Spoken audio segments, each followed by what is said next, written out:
What's up, guys? In this video, we'll be talking about if the government can shut down Bitcoin, how likely that is. We'll be talking about certain topics like how Bitcoin does not have a single point of failure. We'll be going over what it means to run your own node.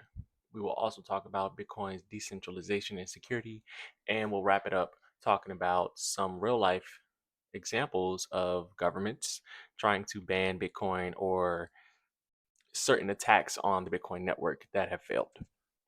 To kick this off, we'll go over how Bitcoin does not have a central point of failure. So, Bitcoin is not owned by anybody. There are no CEOs. Bitcoin is essentially an organism that has two use cases.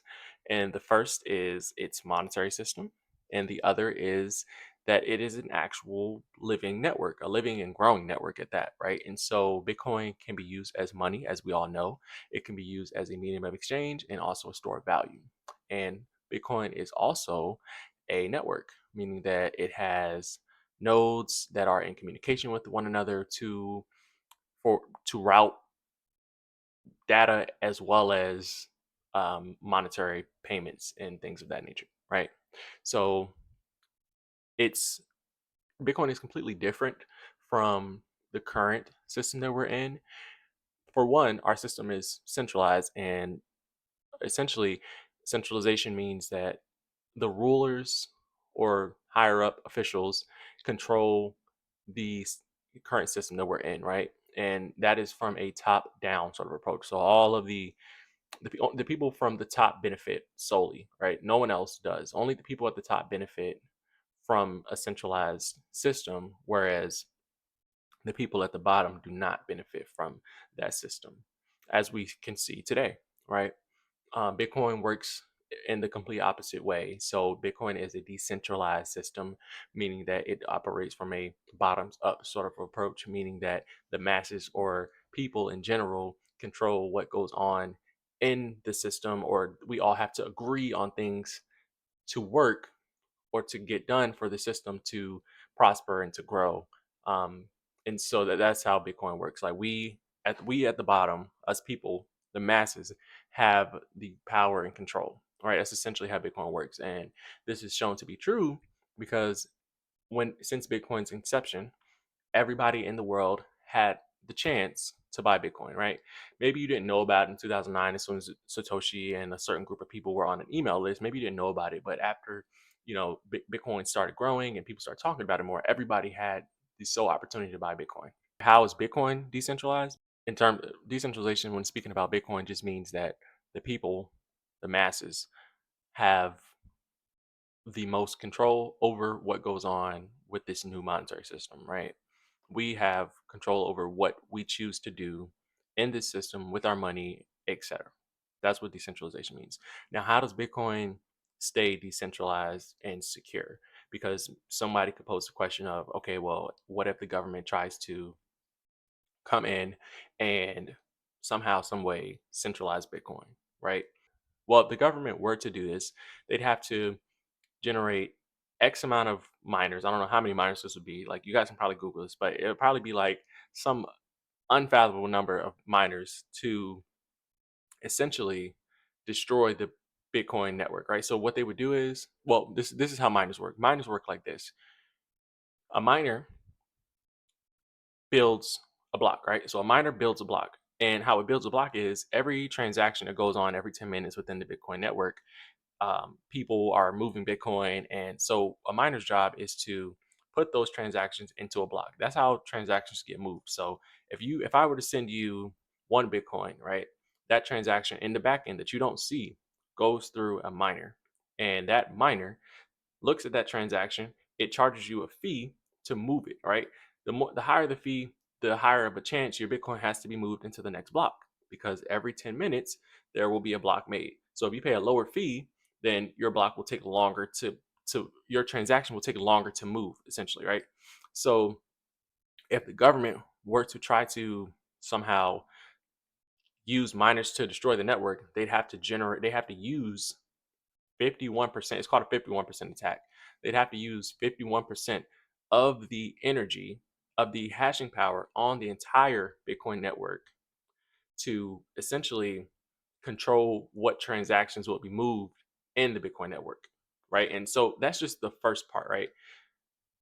The next would be they would also have to control nodes, right? And so what is a node?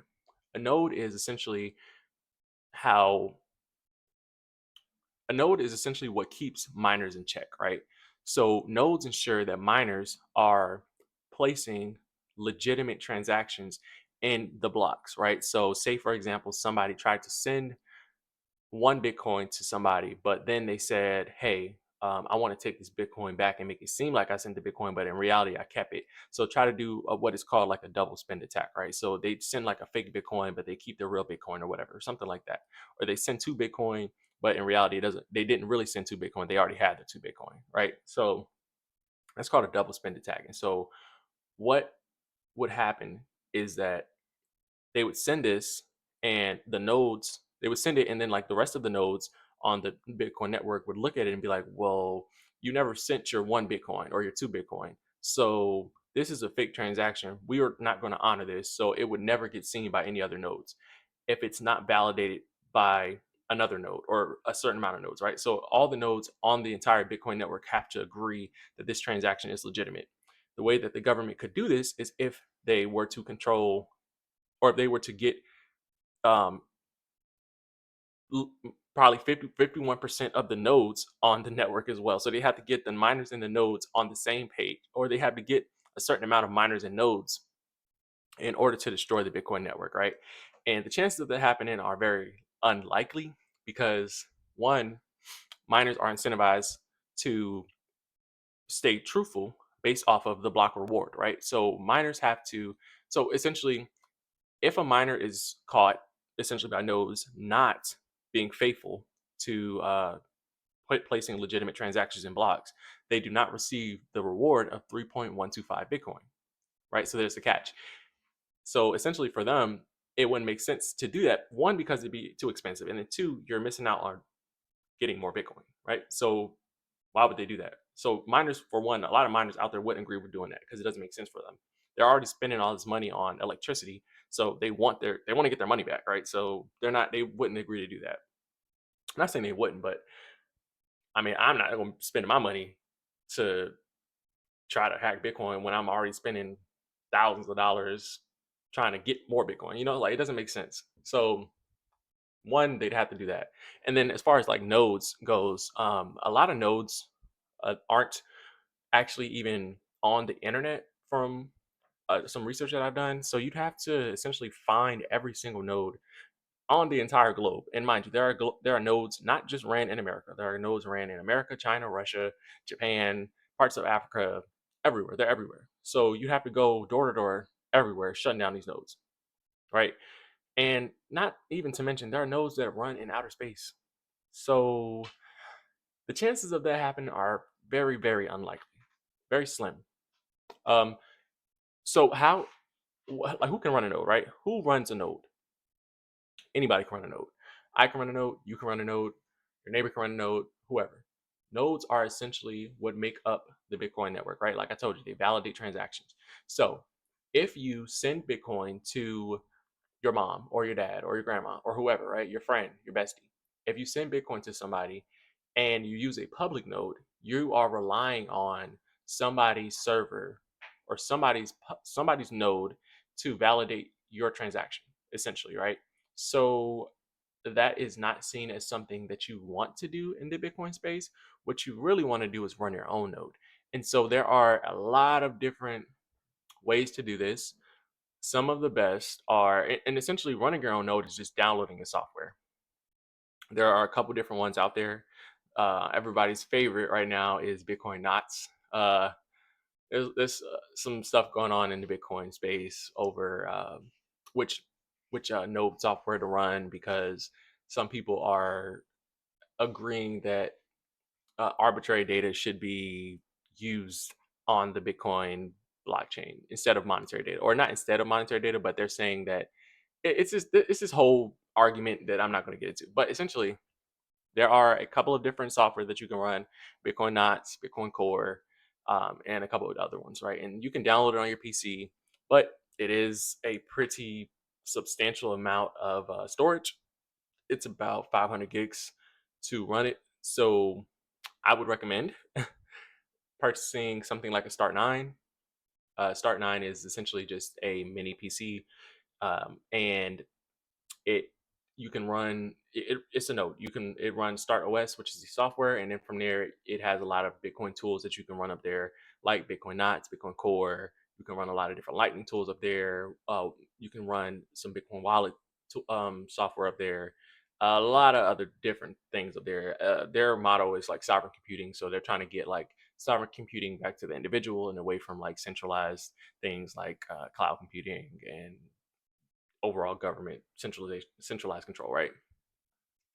So yeah, with that running a node, essentially, you after you build your node, you buy your node and everything like that, you will you want to control your own transactions, right? So you want to validate your own transactions. So that's the real security of it, right? So once you get to the phase of, okay, you have your Bitcoin in a wallet, and now you have self custody of your Bitcoin, then you send your Bitcoin to from your Lightning wallet to your Cash wallet to your vault.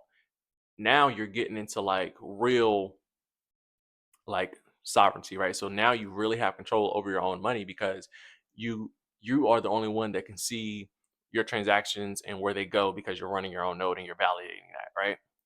China, they banned a lot of Bitcoin mining and crypto as well in 2021 and 2017, I believe, or something like that.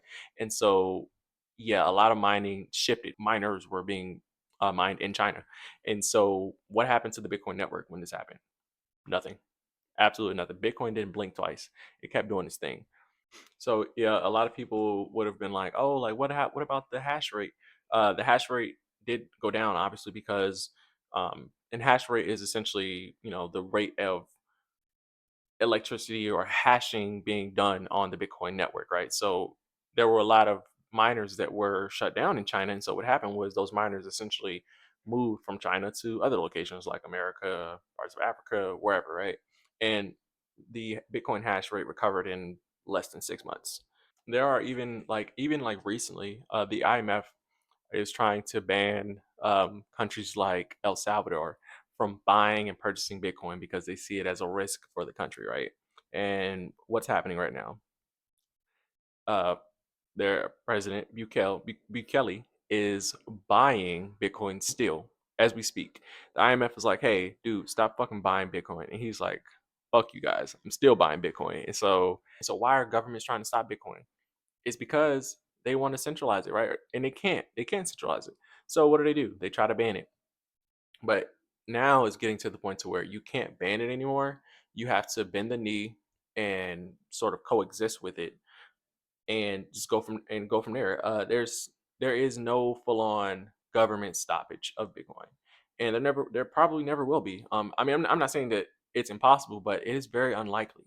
Bitcoin is money for everybody. No government can control it. No government can stop it. And eventually Bitcoin will become the world's reserve currency. So, yeah, my suggestion would be buy Bitcoin now, hold it, maybe spend some of it to improve your lifestyle, whatever it is. And then in the next 4 to 5 years, thank me later in like 5, 10 years from now. So, yeah, if you like my videos, please like, subscribe, comment. I would really appreciate it. And my users and algorithm would appreciate it as well. And I look forward to talking to you guys in the next video.